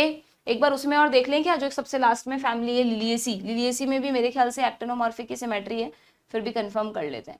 न्यू एडिशन में नहीं है लिलिएसी फैमिली, ये कौन सा एडिशन खोल रखा है, तो न्यू है, ओल्ड एडिशन में देख लेते हैं। ओल्ड एडिशन में लिलिएसी फैमिली ये रही, है ना, लिलिएसी है क्या, ये क्या हुआ ये बच्चों, सोलेनेसी फैमिली यहाँ पर, ये लिलिएसी, लिलिएसी फैमिली में आपको मिलेगा, हाँ वही एक्टिनोमॉर्फिक, वही सिंबल है प्लस का, ठीक है ना। तो एक्टिनोमॉर्फिक में आप यहाँ पर चाहो तो एड ऑन भी कर सकते हो कि आपके कोर्स में जो मेन फैमिलीज हैं उनमें से सिर्फ फेबेसी फैमिली में कौन सा एग्जाम्पल याद रखना है आपको, फेबेसी में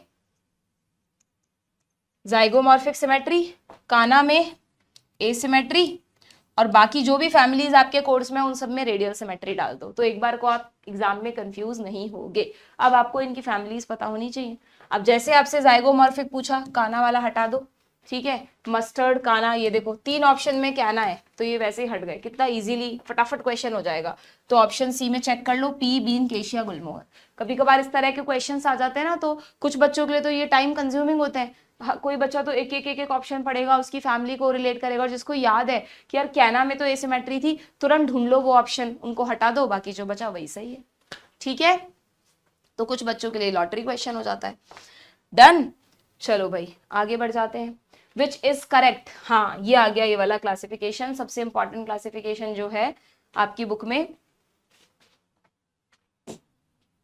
ये देखो कि फ्लावर्स जो हैं वो उनके जो अलग अलग फ्लोरल पार्ट्स हैं उनके बेसिस पर 3 तरह के होते हैं बच्चों। ये बहुत इंपॉर्टेंट क्लासिफिकेशन है ना। 3 तरह के फ्लावर्स होते हैं, मैंने अच्छे से डिटेल में पढ़ाया हुआ है लेक्चर्स में, एक बार देख लेना प्लीज, यहाँ पे बिल्कुल शॉर्ट में बता रही हूँ। इसमें आपको दिख रहा है जो ओवरी है वो, ये थैलेमस है ना, थैलेमस या रिसेप्टिकल, इस थैलेमस पर सबसे ऊपर बैठी है। बैठी है का मतलब जो बाकी सारे पार्ट्स का ओरिजिन है ना, ओरिजिन मतलब ये, इनकी लेंथ नहीं देखनी है हमको, इनका ओरिजिन देखना है। इनका ओरिजिन ओवरी के नीचे से हो रहा है, थैलेमस से तो हो रहा है बट ओवरी के नीचे से हो रहा है। तो यहाँ पे सबसे ऊपर कौन बैठी है, सुपीरियर ओवरी है, ओवरी सुपीरियर है, और बाकी जो पार्ट्स हैं कैलिक्स, कॉरोला, एंड्रोशियम, स्टेमन वगैरह, वो ओवरी के नीचे वाले पार्ट से अराइज हो रहे हैं। तो ऐसे फ्लावर को कहते हैं बच्चों हाइपोगाइनस, क्योंकि हाइपो वर्ड का मतलब है बिलो, गाइनस मतलब गाइनोशियम, बिलो द गाइनोशियम।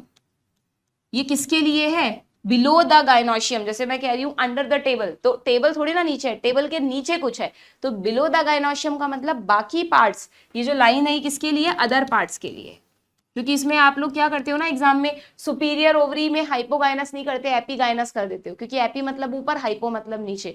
तो ये जो टर्म बनी है ये बाकी फ्लोरल पार्ट से बनी है, और ओवरी की जो पोजीशन है वो उस टर्म के ऑपोजिट होगी हमेशा। ठीक है, जैसे ये वाला देखो, इसमें आपको दिख रहा है ये गाइनोशियम है, इसमें ओवरी एकदम नीचे है और उसको कंप्लीटली फ्यूज हो रखी है थैलेमस के साथ। ये थैलेमस है ग्रीन कलर का बाहर, उसने ओवरी को अपने अंदर एकदम कैद कर रखा है, तो इंफीरियर ओवरी है यहाँ पे। और जो अदर पार्ट्स है उनका ओरिजिन देखो आप, ओवरी के ऊपर से हो रहा है ना। तो ऐसे फ्लावर को कहते हैं एपीगाइनस फ्लावर। एपी मतलब अबव, इसकी डेफिनेशन क्या हुई, अबव द गाइनोशियम। कौन अबव द गाइनोशियम, दूसरे पार्ट्स, खुद गाइनोशियम नहीं, गाइनोशियम सबसे नीचे है, other parts are above the gynoecium. ठीक है बच्चे, ये 2 डायग्राम, ये दोनों एक ही तरह के फ्लावर को बता रहे हैं, that is perigynous flower. Perigynous flower में क्या होता है, पेरी मतलब अराउंड द गाइनोशियम, जो बाकी के चारों फ्लोरल पार्ट्स हैं उन्होंने गाइनोशियम को चारों तरफ से घेरा हुआ है।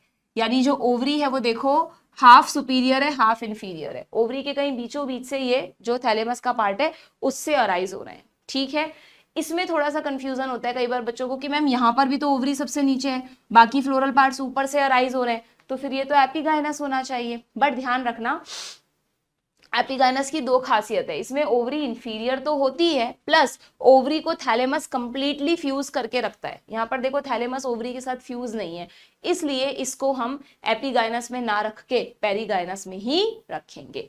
ठीक है, यू हैव टू रिमेंबर। अब इन तीनों को ऐसे आप नोट कर सकते हो अपनी एनसीईआरटी में। ठीक है, और इन तीनों के जो एग्जाम्पल्स हैं वो यहाँ पे दे ही रखे हैं, very very important example. Hypogynous flower यानी जिसमें ओवरी को रानी बना के रखा है, सुपीरियर ओवरी, हाईएस्ट पोजीशन है ओवरी की, तो रानी बना के रखा है, यानी जो हर फैमिली के मेन प्लांट्स है ना, आप देखो मस्टर्ड, सरसों से हम ब्रेसिकेसी फैमिली याद रखते हैं, सुपीरियर ओवरी।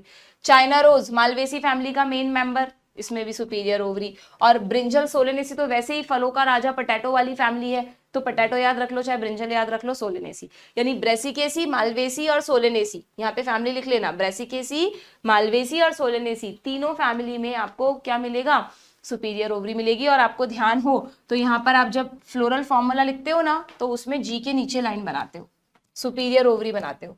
इवन इनफैक्ट आपकी बुक में जितने भी 3 फैमिलीज दी हैं प्लस ब्रेसिकेसी फैमिली का डायग्राम दिया है, वो सारी फैमिलीज किसकी हैं, वो सारी फैमिलीज में सुपीरियर ओवरी है। देखा है आपने, कभी ध्यान दिया है?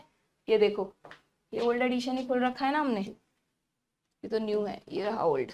ये देखो, आप कोई भी फ्लोरल फॉर्मूला देख लो, लिलिएसी में यहाँ मिसिंग है, यहाँ पे लाइन खींच लेना, जी के नीचे सुपीरियर ओवरी है लिलिएसी में, लिलिएसी के ऊपर सोलेनेसी में जाओगे सुपीरियर ओवरी है, उसके ऊपर फेबेसी में जाओगे सुपीरियर ओवरी है, और ब्रेसिकेसी का सिर्फ डायग्राम और फ्लोरल फॉर्मूला है, डिस्क्रिप्शन नहीं है, इसमें भी सुपीरियर ओवरी है। तो मैं तो ऐसे याद कराती हूँ बच्चों को कि तुम्हारी बुक में जितनी भी फैमिलीज है उन सब में सुपीरियर ओवरी है। ठीक है, तो तो तुम बहुत इजीली याद रख सकते हो इसके एग्जाम्पल। किसके? सुपीरियर ओवरी के।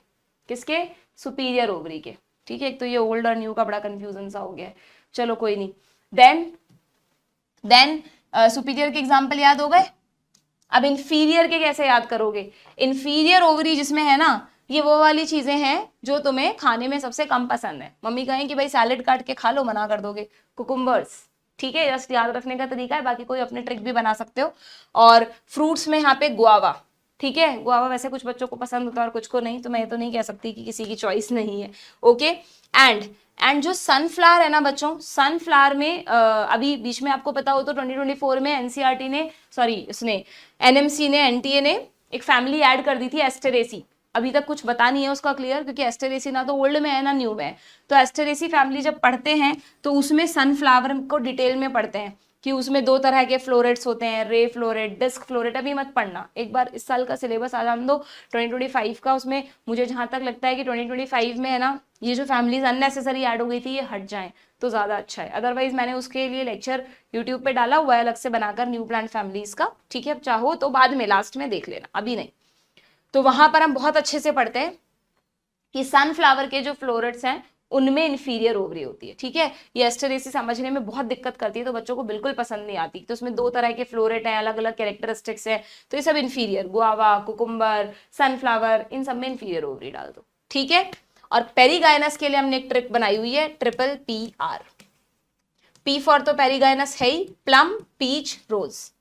प्लम, पीच, रोज, तीनों में पेरीगाइनस। ठीक है, तो इस तरह से तुम एग्जाम्पल्स को थोड़ा समझ के लर्न कर सकते हो, जिससे तुम्हें एग्जाम में दिक्कत ना आए। देखें क्या क्वेश्चन है। करेक्ट, वही ऑप्शंस बताना है। ये देखो पहला ही ऑप्शन मिल गया, प्लम, पीच, रोज। मजा आ जाए ऐसे क्वेश्चन हो जाए तो, है ना। यहाँ क्या गलती है? अरे मजा आ गया और गड़बड़ भी हो गई, है ना। अब देखो पहला ऑप्शन देख लिया, टिक कर दिया और ध्यान नहीं दिया, ऑल ऑफ द अबव भी था यहाँ पर, मैडम ने भी कर दी गलती, है ना। ऐसे एक्साइटमेंट में कभी कभार हमसे एग्जाम में गलती हो जाती है, पर वो तो अच्छा है, मैंने हमेशा हैबिट बना रखी है कि अगर तुरंत दिखते ही आपको एक ऑप्शन सही दिख गया तो एक बार नजर डाल लो दूसरे ऑप्शन पे कि उसमें गलती है ना कोई, तो तुरंत पता चल जाएगा। जैसे मैंने देखा यार, हाइपोगाइनस यानी सुपीरियर ओवरी में मस्टर्ड और चाइना रोज दोनों कैसे आ गए, तो फिर तो ये भी सही है। एपिगाइनस में गुआवा, कुकुम्बर, ये भी सही है। तो फिर देखा तो ऑल ऑफ दीज यहाँ पे गिवन था, यानी आंसर क्या हो जाएगा? ऑल ऑफ दीज, है ना। तो एग्जाम में हमें एक्साइटमेंट नहीं, पेशेंस से काम लेना है, वरना हो जाएगी सारी गड़बड़। रे फ्लोरेट्स में कौन सी ओवरी होती है? अभी अभी बताया था, इंफीरियर ओवरी, ये रहा option D. Then which statement is correct about calyx? ठीक है, अब ये आपके है ना, एक बार देख लूं मैं जरा, ये फ्लावर के क्वेश्चंस अभी काफी सारे हैं, स्टेमन्स वगैरह के, तो थोड़े से कर लेते हैं, बाकी फिर हम नेक्स्ट सेशन में कंटिन्यू करेंगे इसको। कैलिक्स सबको पता है, जो सेपल्स वाला जो बाहर वाला ग्रुप है ना, इसमें आप जब देखोगे एनसीईआरटी में तो आप पार्ट्स ऑफ फ्लावर में कैलिक्स, करोला वगैरह सबको एक एक को डिटेल में समझाया है। तो ये बोल रहा है भाई कैलिक्स आउटर मोस्ट वॉल होता है जिसके मेंबर्स को सेपल्स कहते हैं। यस, सेपल्स ग्रीन होती हैं, लीफ लाइक होती हैं, प्रोटेक्ट करती हैं बड स्टेज में। यस, कैलिक्स गैमोसेपैलस भी हो सकता है और पॉली भी हो सकता है, बट देख लेना ब्रैकेट में सही लिखा है क्या। गैमो मतलब गैमीट्स यानी फ्यूजन, ऐसे याद, मतलब याद रखने के लिए बोलती हूं मैं, ठीक है। तो गैमो वर्ड आता है जब फ्यूज्ड हो सेपल्स, यहाँ इन्होंने ब्रैकेट में फ्री लिख दिया तो ये गलत हो गया। पॉली मतलब फ्री, गैमो मतलब फ्यूज्ड, तो यहाँ पे 2 स्टेटमेंट ही सही है, बाकी एक गलत है। देन ऐसे ही कोरोला में भी होती है सेम कंडीशन, है ना। जब आप कोरोला पढ़ोगे तो कोरोला में भी दोनों कंडीशन है, पॉली और गैमो। फ्यूज्ड पेटल्स हैं गैमो, फ्री पेटल्स हैं पॉली। ठीक है, अब ये जो कैलिक्स और कोरोला है ना बच्चों, इसके जो मेंबर्स हैं वो आपस में किस तरह से अरेंज हैं, उसी को तो हम एस्टिवेशन कहते हैं। अभी मैं थोड़ी देर पहले वेक्सिलरी एस्टिवेशन की बात कर रही थी, तो ये भी आपको वेरी वेरी इंपॉर्टेंट टॉपिक याद रखना ही रखना है।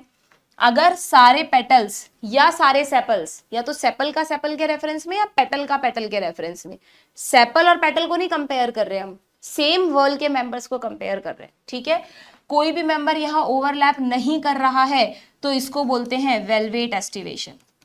इसमें ये आपस में फ्यूज्ड भी हो सकते हैं और फ्री भी हो सकते हैं, जैसे फ्री दिखाया है, फ्यूज्ड है तो इस तरह जोड़ देंगे, बट ओवरलैपिंग नहीं है, सिर्फ मार्जिन से एक दूसरे को टच कर रहे हैं।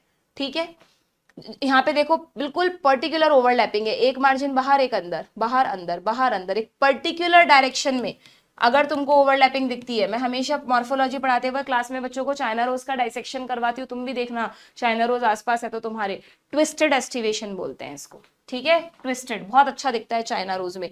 तो इसका एग्जाम्पल हमेशा याद रखो, Malvaceae family, Malvaceae family. Velvet में तुम्हारी बुक में कैलोट्रोपिस दे रखा है एग्जाम्पल, ये रहा कैलोट्रोपिस,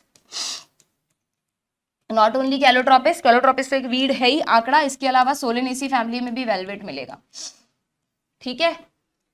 देन ये है इम्ब्रिकेट एस्टिवेशन, जरा ध्यान से देखो डायग्राम को, ओवरलैपिंग है बट फिक्स पैटर्न नहीं है, किसी मेंबर के दोनों मार्जिन अंदर है, किसी के दोनों मार्जिन बाहर हैं, किसी का एक अंदर एक बाहर है, तो जब फिक्स पर्टिकुलर डायरेक्शन में ओवरलैपिंग नहीं होती तो वो होता है इम्ब्रिकेट एस्टिवेशन, जो तुम्हारी बुक में दो एग्जांपल दिए हैं, केशिया एंड गुलमोहर। हालांकि केशिया और गुलमोहर फैबेसी फैमिली के मेंबर हैं, पर इन दोनों में इम्ब्रिकेट एस्टिवेशन होता है, ठीक है, मोस्ट प्रोबेबली ये इनकी सेपल्स में होता है, ठीक। एंड ये तो अभी अभी बताया कौन सा एस्टिवेशन है, वेक्सिलरी एस्टिवेशन, जिसको पेपिलियोनेशियस भी बोलते हैं, क्योंकि फैबेसी का पुराना नाम था पेपिलियोनेशी, उसकी कुछ सब फैमिली वगैरह थी, ठीक है। इसमें आपको नाम याद रखना है, यहाँ पर लेबल कर लो। ये जो सबसे बड़ा पेटल आपको दिख रहा है, दिस इज स्टैंडर्ड पेटल। ये जो दो दिख रहे हैं इनको लैटरल या विंग्स बोलते हैं, और ये पोस्टीरियर सबसे पीछे की तरफ होता है मदर एक्सिस से, और ये जो सबसे फ्रंट में दो हैं जो आपस में फ्यूज है ना, इन दोनों को बोलते हैं एंटीरियर पेटल्स, या थोड़े से पॉइंटेड होते हैं ये इसलिए कील, ठीक है। और जब भी वेक्सिलरी एस्टिवेशन में फ्लोरल फॉर्मूला लिखते हैं ना बच्चों, किसका, कोरोला का, तो कोरोला में ऐसे लिखते हैं 1 + 2 + 2, यहीं से याद रखना, फैबेसी फैमिली, ठीक है। फैबेसी फैमिली में very very important example vexillary aestivation, इससे तुम्हें कई चीजें याद रहेंगी, तुरंत फ्लोरल फॉर्मूला पहचान जाओगे, जाइगोमॉर्फिक सिमेट्री तुम्हें याद रहेगी, ठीक है। एग्जांपल्स तो तुम्हें पता ही है फैबेसी के, सारे लेग्यूम्स हो गए, पी वगैरह, ग्राउंडनट। डन, रिवाइज हो गया एस्टिवेशन, हटा दें फटाफट से, इसका क्वेश्चन कर दो, मैच करो वेलवेट को कैलोट्रोपिस से, ट्विस्टेड मालवेसी फैमिली। अब देखो जरूरी नहीं है मालवेसी का चाइना रोज हो, मालवेसी में हमेशा 3 एग्जाम्पल याद रखो, चाइना रोज, कॉटन और एक भिंडी ओकरा, ठीक है, ये तीनों, लेडी फिंगर। ट्विस्टेड में कॉटन लिख लो कहीं पर भी, मालवेसी फैमिली और उसके 3 एग्जाम्पल लिख लो, China rose, cotton and lady finger, ये तीनों CLC, तीनों उसके हैं, किसके हैं, मालवेसी फैमिली के मेंबर्स हैं, China rose, lady finger, cotton, जैसे भी तुम्हें याद रहे। तो वेलवेट हो गया कैलोट्रोपिस, ट्विस्टेड हो गया कॉटन, इम्ब्रिकेट अभी बताया केशिया एंड गुलमोहर, और वेक्सिलरी बीन्स में मिलेगा, ठीक। तो ए का सेकंड और बी का 1, ए का 2 बी का 1 किसमें है, ओहो दोनों ऑप्शंस में है, तो आगे का भी देख लेते हैं, सी का 4, इसमें आपको सारे ऑप्शन आने चाहिए तभी करेक्ट कर पाओगे, ठीक। डन, बहुत है, एस्टिवेशन पर कंप्लीट करें इसको, उसके बाद के क्वेश्चन बाद में कर लेंगे। अच्छा एस्टिवेशन का एक और रह गया और कर लेते हैं, फिर स्टेमन्स से नेक्स्ट सेशन में लेते हैं। असर्शन है इन इम्ब्रिकेट एस्टिवेशन, अभी अभी देखा हमने, out of 5 petals 1 is completely internal, 1 is completely external, and in each of the remaining 3 petal 1 margin is internal and other is external, जैसा हमने अभी डायग्राम में देखा था। इम्ब्रिकेट एस्टिवेशन केशिया और गुलमोहर में होता है, बट क्या ये इसका रीजन है कि ऐसा इसलिए क्योंकि ये केशिया और गुलमोहर में होता है, नहीं, तो नॉट द करेक्ट एक्सप्लेनेशन, यानी ऑप्शन बी, ठीक है। डन, तो ये हुआ आपका बच्चों कौन सा वाला पार्ट, एस्टिवेशन तक का पार्ट हमने कंप्लीट कर लिया। एंड्रोशियम में हम थोड़ा सा डिटेल में देखेंगे, स्टेमन्स के कुछ टाइप्स हैं जो यहाँ पर कंफ्यूजिंग है, समझ में नहीं आते हैं तुम्हें, ये पूरा पार्ट हम नेक्स्ट सेशन में रिवाइज करेंगे with the help of questions, ठीक है। बताना मुझे कमेंट बॉक्स में मॉर्फोलॉजी रिवाइज हुई या नहीं। अभी भी जिनको डाउट है कि यार नहीं मुझसे नहीं हो रहे क्वेश्चंस, अगेन कहूंगी प्लीज जो मॉर्फोलॉजी के किसी भी चैप्टर के मेरी NCERT line to line series के लेक्चर्स हैं, इसीलिए मैंने बनाकर उनको यूट्यूब पर अपलोड किया है फ्री ऑफ कॉस्ट, जिससे सब बच्चे उनका बेनिफिट ले सकें। कोई बाउंडेशन नहीं है, आप आराम से जाकर उस प्लेलिस्ट से लेक्चर्स देखें, समझें, अपने नोट्स बनाएं, NCERT से पढ़ें और फिर क्वेश्चन प्रैक्टिस करें। डेफिनेटली आपका जो बायो का 360 आउट ऑफ 360 का टारगेट है वो कंप्लीट होगा, ठीक है। चलिए कमेंट बॉक्स में मुझे बताना कि आपको ये सेशंस कैसे लग रहे हैं। मिलते हैं नेक्स्ट सेशन में, गुड बाय।